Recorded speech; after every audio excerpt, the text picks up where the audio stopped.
I'm Jenny. These are my speech audience. This is Delaney. This is Victoria. This is Paige.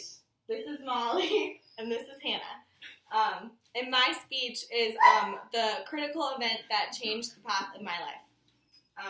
So, I'm going to start now. So, being a senior in high school is one of the most exciting times in a young person's life. Going to high school football games, spending time with your friends, going to your last homecoming, and soaking up every last minute of being at the top of the high school food chain. But for me, it was anything but exciting. Everyone was so sure of where they wanted to go to college and what they wanted to do with their life.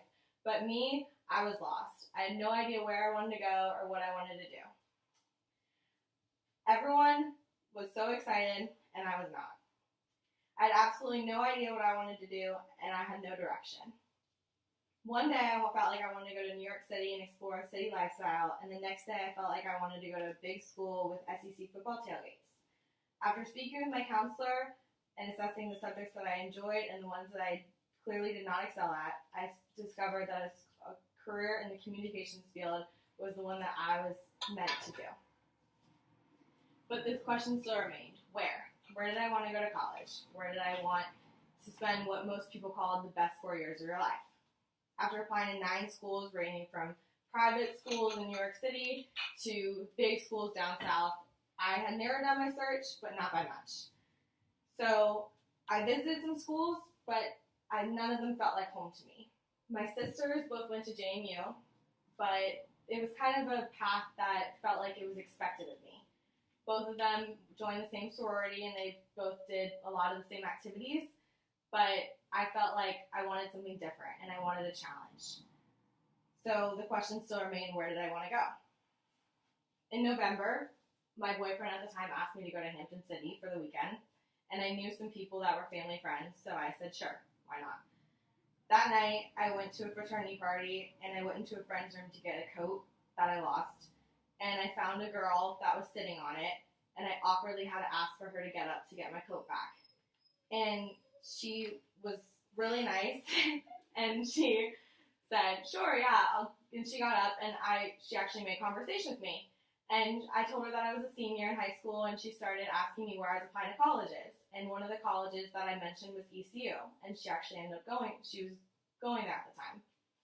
And she told me that if I ended up going to visit there, that I should go and ask her to go to dinner. And she gave me her number, and I thought that was it.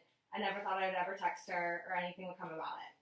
So I said, thank you for giving me my coat back, and then I left. I never thought I would talk to her again.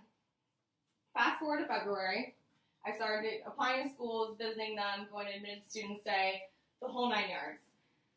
And I still hadn't found a school that I really wanted to go to. I still hadn't found a school that was the right fit for me. And so my mom suggested that I visit ECU since I had been accepted.